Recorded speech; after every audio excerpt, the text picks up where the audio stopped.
Hello there everyone, welcome to the channel if you're new, welcome back if you aren't, I'm EDJ. This past week I just binged all of Kings and Generals Caesar series. I know this is going to be a bit confusing because I'm still releasing them on a weekly basis, Wednesdays and Fridays. Just know that right now it is still May right now, like May 26th. I just spent the last week. I was recording these at the exact same time, but then I was like, you know what? To make things quicker, I just binged.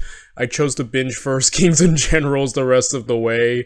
So I'm done with that right now, even though you'll still see it popping up on Wednesdays. And so yeah, new fresh perspective for Historia Civilis. I'm sorry, this is so probably you won't even notice, but it's a bit iffy. So with that said, we're covering Pompey, who is a very interesting figure. I know a little bit about the final battles that led up to his end, thanks to kings and generals, and I wanted to do some more research because I feel like he is a very accomplished man that isn't really talked much about other than he was defeated by Caesar, but there's so much more to Pompey. I believe when I was doing some amateurish research, kind of listening to interacting with some people in the comments, basically some of his accomplishments are like cleaning up the Mediterranean from pirates, which he was largely successful in. His campaigns in the East and in Spain. I also knew him because he stepped into the Holy of Holies, which, if you know anything about, like, theology, also happy to say at this point I've graduated from Bible college, so I have a degree in theology, so a bachelor's in theology, but yeah, he was an individual who stepped into the Holy of Holies, which was a sacred place only the priest of, the Jewish priest of God could, step into, so he did that. He was called, the Great. I also believe he was called the New Alexander. So yeah, overall, he is very accomplished. I didn't do too much. I kind of saw some of that. I'm not even sure if all of that is accurate. But, overall, very interesting man who... I kind of would like someone to do a series on Pompey, like Kings and Generals, or just anyone, because I think it'd be really cool to learn more about his rise, because mainly we only focus about his final years, right? So, I don't know. Either way, I am going to be a little bit happier to see him. I guess this is going to cover his politics, what he did, and yeah, I'm looking forward to really learning about that. Oh yeah, I forgot to mention, he also, I was looking at my notes because I kind of had some before I started recording, but I'm a little tired right now, it's a little late, but, it's almost night, but, yeah, he also was responsible for making Syria a province and kind of stamping out the Seleucid Empire, one of, Alexander the Great's successors, empires, so that was pretty big. Overall, Pompey's done a lot. I would really, like I said, I would love if someone could cover the dude. He is interesting, and I would love to learn more about him. And I think we're just about to right now. So if you want to watch his original video without me talking or, pausing to talk, the link's down in the description down below. With that said, let's learn about his year, Pompey. Or years, because I just realized the numbers right there.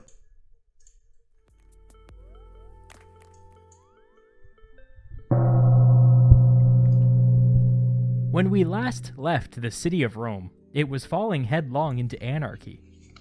The radical Senator Clodius had transformed himself into a man of the people, and through the use of street gangs, had disrupted public life in the city.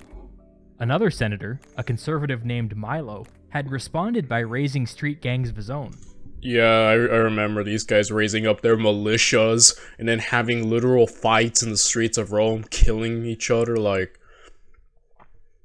Man, yeah, the late Republic was a complete mess, guys. Public life had slowly returned to normal, but at the cost of violence on the streets and political uncertainty. Milo, the conservative, looked to the courts to bring an end to the violence. He brought a case against Clodius, accusing him of inciting violence. Everybody knew that Clodius was guilty, but he was able to bribe and threaten his way to a not guilty verdict. As a big ol' middle finger to Milo, Clodius then brought an identical case against him. Everybody knew that Milo was guilty. Dude, the fact that this man could pull this off is amazing to me. He's literally just like a thug, like a gangster, you know? Just... wow, yeah. Like I said, you know, the Roman Republic is interesting to me because I haven't really ever looked much into it. Obviously, minus its final years and its death and the rise of the Caesars. But, it did last a long time, like, what, I believe 400 years? So, you know, I know some people would be like, oh, it was just a complete mess, but it had to do something right. But also, you do hear of the civil wars and the chaos, and even now you see just, like, the loopholes people are finding around the government, essentially, from Julius Caesar to, you know, Clodius. It's... I think all governments kind of become corrupt in some ways, you know? I don't think there's ideally, where's I going with that? Either way, you know, there's always room for someone to try to abuse the system, right? And I don't think anything is flawless per se, though I do love being here in America. I love, you know, I was about to say I love democracy, like, sorry, I'm a huge Star Wars fan. I was thinking, like, I love the Republic. I love democracy. Oh, man. I'm trying to watch my words, because politics, I'm trying not to venture, especially to, like, modern politics. I never want to talk about that in this channel. So, you know what, let's just get to it. Just point is, there's corruption here. And, yeah, it is amazing, you know, that the Republic lasted as long as it did, with, obviously, the loopholes that people are starting to find, especially in this era, right? Too, but that didn't stop the Senate from running to his defense. At the trial, as Pompey was speaking on Milo's behalf, Clodius turned to his supporters in the crowd, and together they drowned out Pompey with an obnoxious chant. Clodius would shout, "Who's starving the people to death?" And the crowd would answer, "Pompey." They were referencing the fact that Pompey had been put in charge of Rome's grain supply. Then Clodius would shout, "Who wants to campaign in the east?" And the crowd would answer, "Pompey." There were rumblings that the Senate was going to pick somebody to lead an army to Egypt, and Pompey was definitely interested in the job, so that one was true. Then Clodius would shout, "Who should go instead?" And the crowd would answer, "Crassus." Crassus? Pompey's ally? What did he have to do with Didn't this? Crassus die fighting the Parthians, I believe? So, yeah, he went east, and the Parthians, I think that's how he died, or I might be misremembering. I'm so sorry, guys, if I'm tired. I don't know why I'm recording, but yeah, I think it was him, and that kind of helped play a part in the ultimate, you know, obviously the end of the triumvirate, you know. There had always been unsubstantiated rumors that Crassus was secretly funding Clodius's street violence, and this seemed to confirm that there was some sort of arrangement between the two men. The chants soon died away, and Clodius's supporters changed tactics, spitting at Pompey. Before too long, this caused a fight, mostly because it's bad manners. In the struggle that followed, Pompey was pulled down off the speaking platform. He escaped injured. The trial... Oh my goodness. You know, I've said it before, I know, like, a lot of people here in America, I'm not sure for any of you guys overseas how your governments are, but a lot of people do kind of joke around here about, usually when, you know, kind of joke, but not really joke, but the point is, joke that, you know, politics is corrupt, all politicians are liars, and they're all fake, and, you know, you usually, a very cynical view of the government, but, like I said before, for all its faults, I'm just happy we're not having straight-up knife fights in the streets, and that our senators are not, you know, forming their own militias, and, you know, just Um, I'm happy about that. Though obviously at the time of this making there was like a kind of a altercation between two women in the, was it the Senate? I forgot where, but yeah, over here it's not great, but I'm at least just happy that it's not this. And I will say I am happy with this newer insight into just how bad things are. Like literally people, even prominent figures are just being thrown out, and this Clodius guy is wilding, dude. Like he has amassed so much power and there's such brutish means that it's kind of it is wild that he got away with any of this, you know? And that he had so much power. He literally used mob power, right? Like, what's the term? I was gonna say mob mentality, but I don't think that's completely accurate, the phrase. But, you know, point is, he's using the mob and, yeah, essentially weaponizing people, you know, which is, you know, yeah, it's just insane to me. Was called off. After the brawl, Crassus started to make a series of public speeches, arguing that the Senate should put him, and not Pompey, in charge of the yet-to-be-formalized expedition to the east. Pompey's worst fears were confirmed. The two men were coordinating. This was dangerous. Pompey privately confessed to Cicero that he feared that Crassus would send assassins after him. Wow, I did not... Yeah, I'm happy that I'm watching this well, no longer alongside, but I'm happy that I did decide to watch both Kings and Generals and Historia Civilis' Caesar series, because, you know, one YouTuber will add in information like this and other YouTubers won't. Like, you know, it depends on what they're covering, and I don't remember Kings and Generals going in this depth about the dissolution of the Third Triumvirate. Mainly talks about Crassus dying, and then, you know, Caesar and Pompey's fallout, but here you're already seeing, because I've mentioned before, I think it was Clodius who got Cicero, or was it Cato? I'm sorry, for some reason my head always gets Cato and Cicero confused, but like I know Cato the younger wore all black, that was kind of his thing. Cicero, you know, lasted longer, and he's the one who got his hands and head nailed to the Senate door. But point is, either way, I think it was Cicero, I'm pretty sure, that, you know, Clodius got him exiled, and Pompey's tied with Cicero, so that caused beef there. But it was interesting when he mentioned that before, because, you know, Clodius was fine with Caesar seemed to be fine with him, and also Crassus, and I was like, is that going to be a problem later on? You can go back in those videos where he mentions it, because I was like, is that a problem? Will that be a cause of the triumvirate's issues? And it seems like I was right in asking that question, because it does seem to be the case that I did not know Crassus and, you know, Clodius were that tight, and that it was enough for Pompey to be worried about. So yeah, you're already seeing it.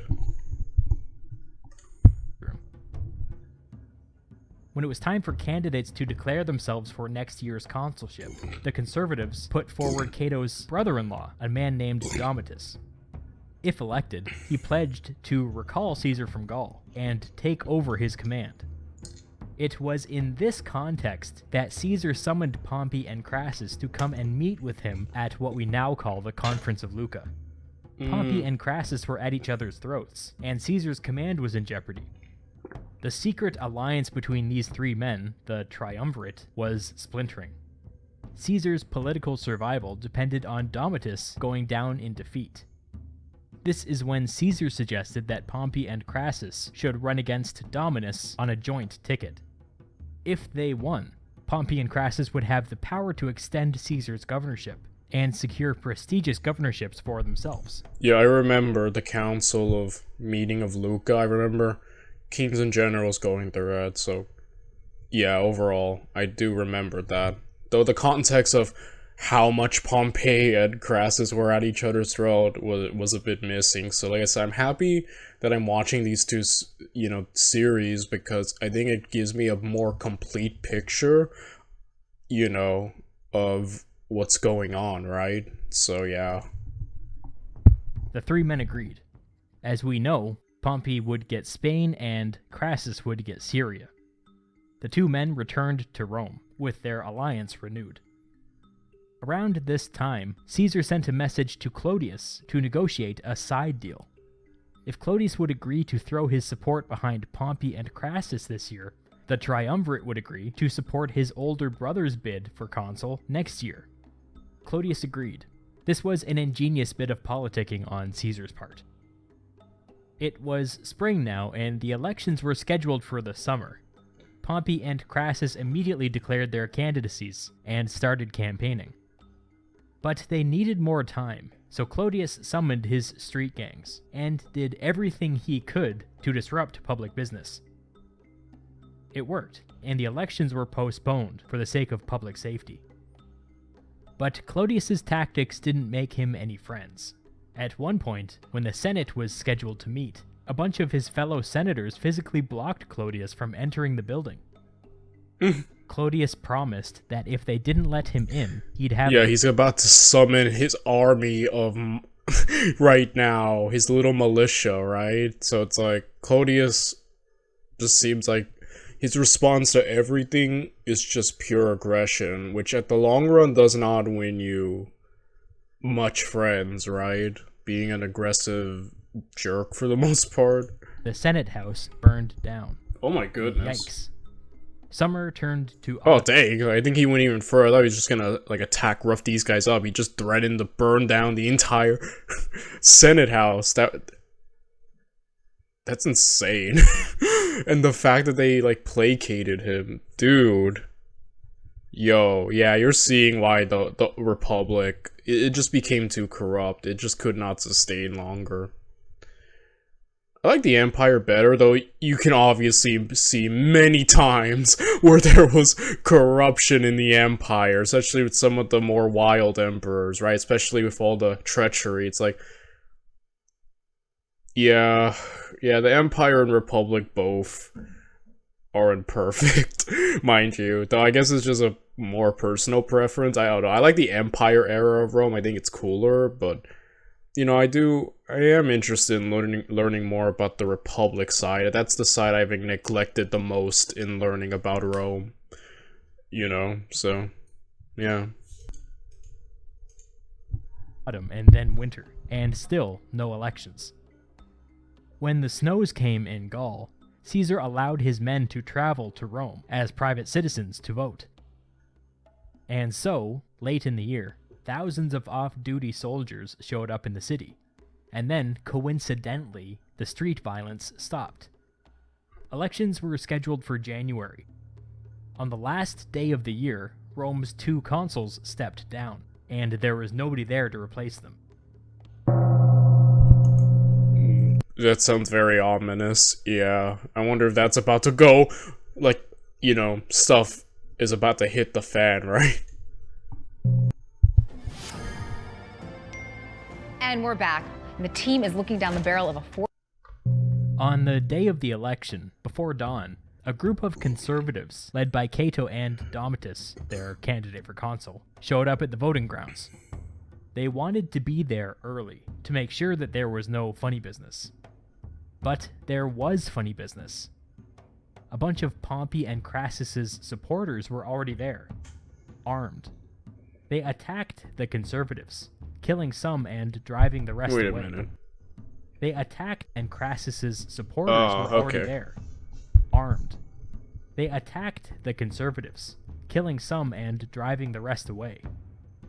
Apparently, Cato was wounded while defending Domitus. After the sun rose, Caesar's soldiers and Clodius's gang members came forward to cast their votes. Pompey and Crassus won their elections easily, surprising nobody. Since this election was taking place in January, the two men assumed office immediately. When elections happened, they were supposed to be overseen by consuls. This led to this weird scenario, where Pompey and Crassus were immediately responsible for overseeing the election that they had just participated in. The elections for praetor happened next, and this year Cato was a candidate. As Cato was in the process of winning his election, Pompey arbitrarily dissolved the assembly, citing bad omens. Then, after his Imagine like a modern day politician be like, alright, I'm disassembling this assembly. The vibes just aren't good, you know, the vibes. Oh dude, that'd be awesome. I'm not getting good vibes here, guys. I think we need to like stop meeting. I'm sorry, I think it looks like a Rubik's Cube. thugs made their rounds, he started up the voting again. This time, weirdly, a bunch of people switched their votes, and Cato did not win. It was obvious to everybody what Pompey had done, and many in the crowd were upset. Then, they elected the aediles. Pompey began picking and choosing which elections were valid and which were not. Coincidentally, his allies got in, and everybody else had their results thrown out. This was too much for people to handle. Pompey had gone mad with power. Yeah, this is insane. This is basically a farce, right? A sham, if you would. A charade. Like, wow. There was some pushing and shoving in the election pens. Both factions had secretly brought weapons, and things got deadly pretty quickly. Oh my goodness. At the end of the day, Pompey returned home victorious, but covered in blood. When his pregnant wife saw him, she fainted, and would later have a miscarriage. Oh, dang. His wife... Now, talk about some bad omens, right? I'm sorry, that's so bad. I'm so sorry. That's a shame. That must be such an awful thing. Yeah, that's... Everyone's just killing each other, what the heck? Everyone's just fighting and killing each other. There's so much death, man. By the way, was Caesar's daughter, Julia. Oh, the marriage had been yeah. arranged years earlier to cement Caesar and Pompey's alliance through the triumvirate. Once the dust had settled, Pompey and Crassus had an ally in the Senate introduce legislation giving 5-year governorships to Pompey and Crassus, and a 5-year extension to Caesar. As agreed, Pompey would get Spain, Crassus would get Syria, and Caesar would stay in Gaul. But these weren't normal governorships. The legislation also gave the governors authority to unilaterally declare war, without consulting the Senate.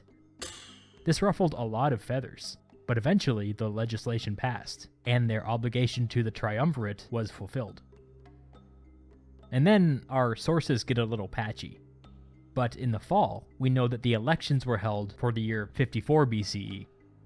Pompey and Crassus supported Clodius's older brother for consul, just as they had promised. He won his election, but so did Domitus, Cato's conservative brother-in-law that ran last year. In the winter, Crassus departed for Syria. He would not return, but we'll get to that another day. Pompey decided to ignore his previous agreement with Caesar and Crassus and stay in Rome instead of going to Spain. His reasoning was this. Let Crassus win victories in Syria. Let Caesar win victories in Gaul. Pompey's military career was already unparalleled.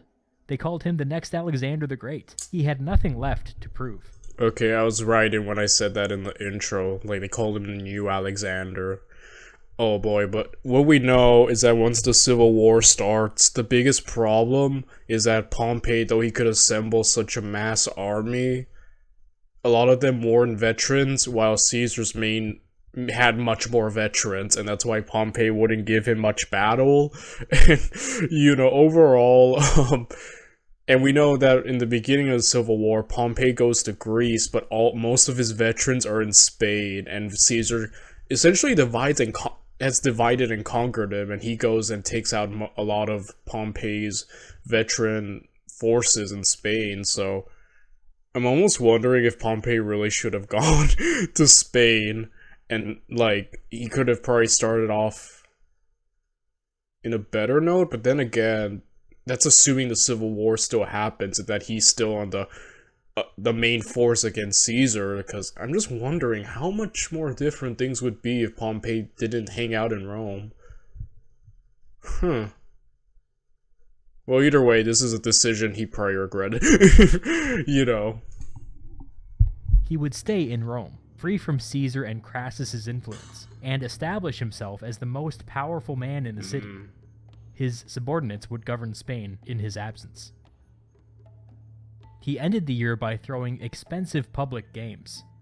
Apparently the big draw was elephant versus elephant fights, which people seemed to like. The games went over pretty well, and Pompey's popularity began to rise.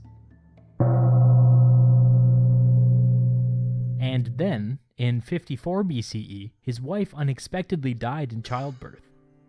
Pompey was genuinely heartbroken, and spent a good portion of the year in mourning. Yeah, and then this is kind of the death of, you know, his wife and Caesar's daughter really kind of put a hamper on their relationship. It's usually cited as something like them kind of falling apart, mainly because they don't no longer have a familial connection, so yeah.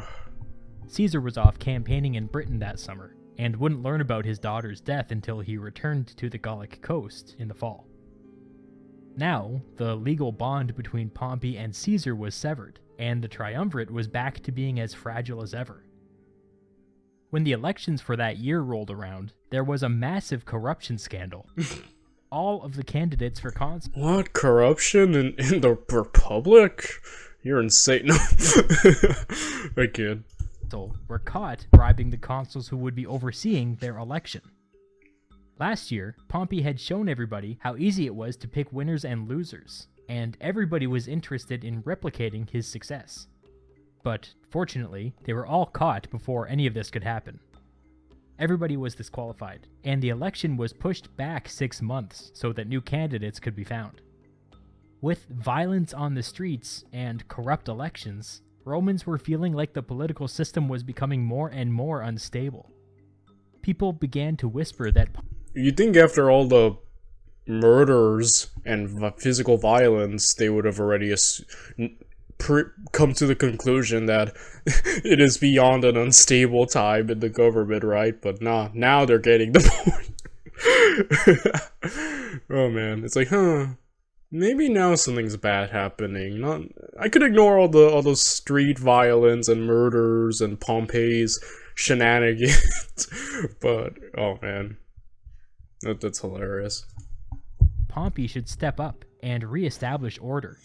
The word dictator started to be thrown around.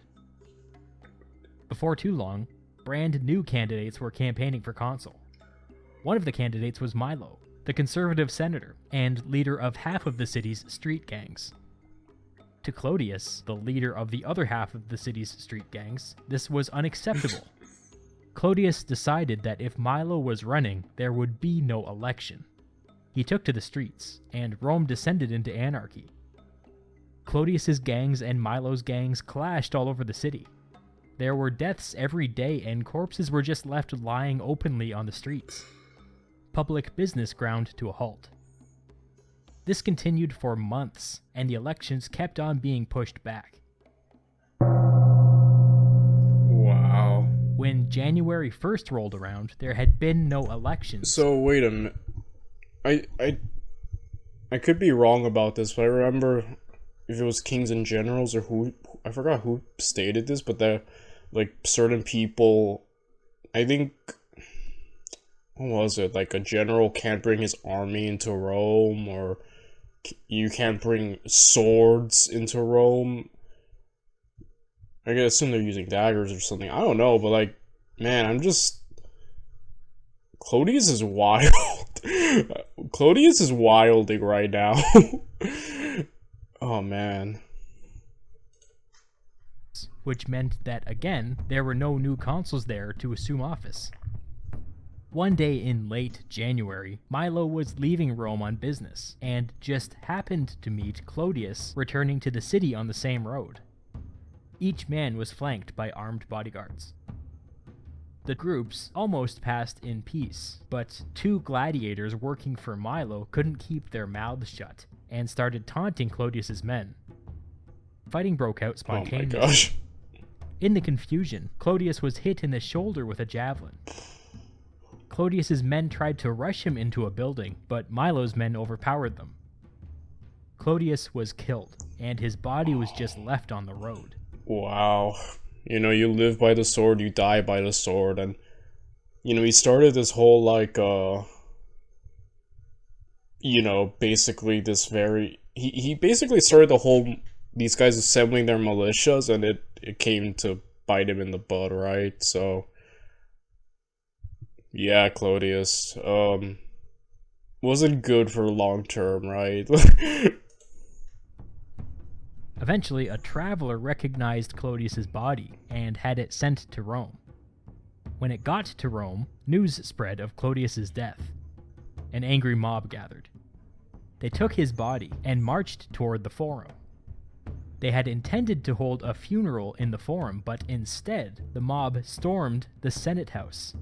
They took tables, chairs, benches, and anything else that would burn, and piled it in the center of the Senate chamber. Clodius's body was laid atop the makeshift pyre, and the wood was ignited. In death, Clodius fulfilled his promise. His funeral pyre burned the Senate House down. Oh my gosh. Rome's senators were horrified by this. Rome had been ungovernable for months, but if an angry mob could burn down the Senate, an angry mob could overthrow the government. Yeah. I mean, Clodius was basically holding the government at, like, well, I was gonna say gunpoint, but I guess, like, knife, sword, dagger point, I don't know. But, oh my gosh, this is insane. Just burning down the Senate House, like, basically, like, what, the symbol of the government at this point? Like, man, Pompey, if there's ever any reason to talk about bad omens, now's the time. The whispering intensified. Dictator. The people wanted Pompey to restore order. Everybody was now taking the threat of the mob seriously, but the conservatives in the Senate had an understandable aversion to dictators. So they struck a compromise. Pompey would be allowed to rule as sole consul in the year 52. This was super duper illegal. Yeah.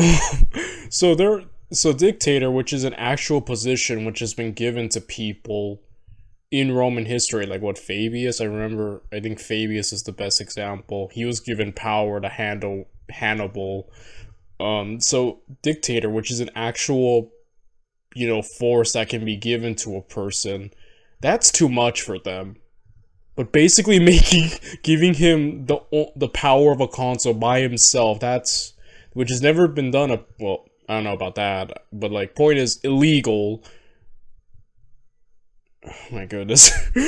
Oh my goodness.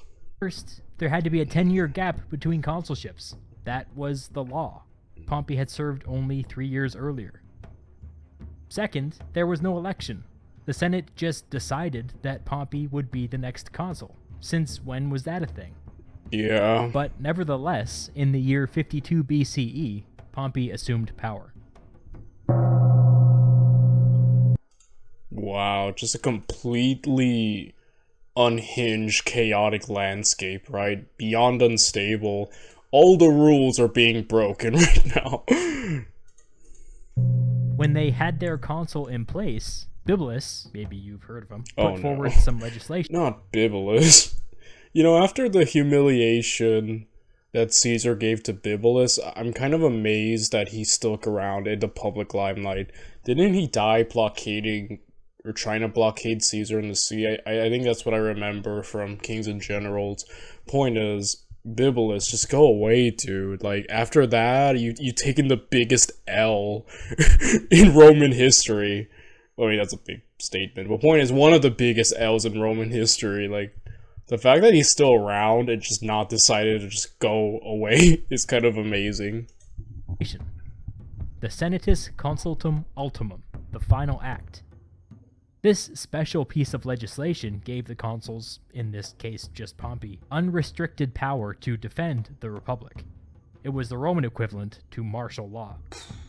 The bill passed without much debate. Pompey immediately raised an army and had it enter the city. Just like that, Rome was under military occupation. Legionaries patrolled the streets and fought the street gangs whenever they were found. Eventually, with soldiers on every street corner, people began to go about their daily lives again. As an olive branch, Pompey had Milo arrested for Clodius's murder. Milo was found guilty and was exiled from Rome. The army patrolled the streets for about a month. Peace was restored, and Pompey was the most powerful man in Rome. This is exactly what he wanted. Finally, Pompey had decided that the crisis had passed, and that it was time to relinquish his extra-legal authority. Somewhere in this period, Pompey remarried. He invited his new father-in-law, a leading conservative, to serve with him as consul for the remainder of the year. Again, no election was held. They were just making it up as they went along. Legit though, they're just like, well, we're gonna do this. It's never been done. It's legal. I don't care. You know what? They have like the Palpatine quote. My lord, is that legal? I'll make it legal. 2 Star Wars references in one video, huh? But yeah. At least Pompey seems to kind of be portraying himself a little bit more nicer, you know. Here, I'm giving up my power, actually getting another console. But again, it's all just, everyone is just doing what they're free. What's the phrase? Free spitting, free shooting. Everyone's just throwing.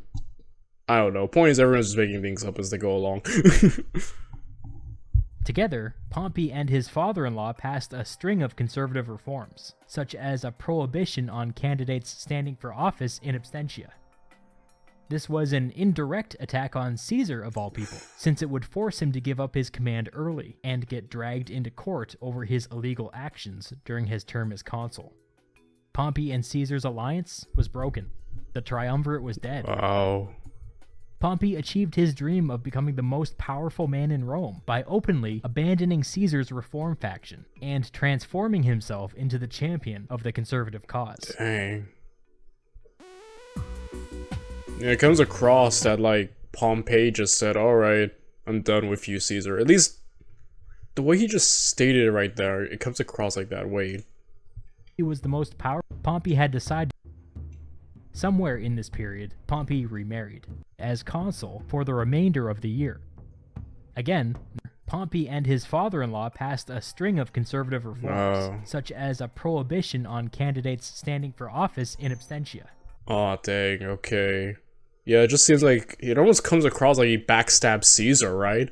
Like, that kind of gives it a new perspective, cause, you know, usually, like, with shows and stuff, like, it comes across that, like, Pompey was kind of dragged into the conflict with Caesar by his, you know, allies such as Cato and Cicero, and, you know, it kind of just boiled from there. Here, it kind of gives me a new perspective. It just seems like Pompey is almost starting the aggressions, right? By doing this against Caesar, seemingly, while Caesar's busy and not doing much, so that is interesting. That gives me a new perspective on the entire conflict, which I like. It's good to learn. His term as consul. Pompey and Caesar's alliance was broken. The triumvirate was dead. Pompey achieved his dream of becoming the most powerful man in Rome by openly abandoning Caesar's reform faction and transforming himself into the champion of the conservative cause. Yeah, he just did a complete jump and kind of just left Caesar out there. Wow. Like I said, that gives me a completely new perspective on the conflict, which, you know, I'll be definitely looking at it differently. But yeah, overall, another great video. I really like this video, guys. I hope you guys liked it too. I will be seeing you all next time. Bye, everyone.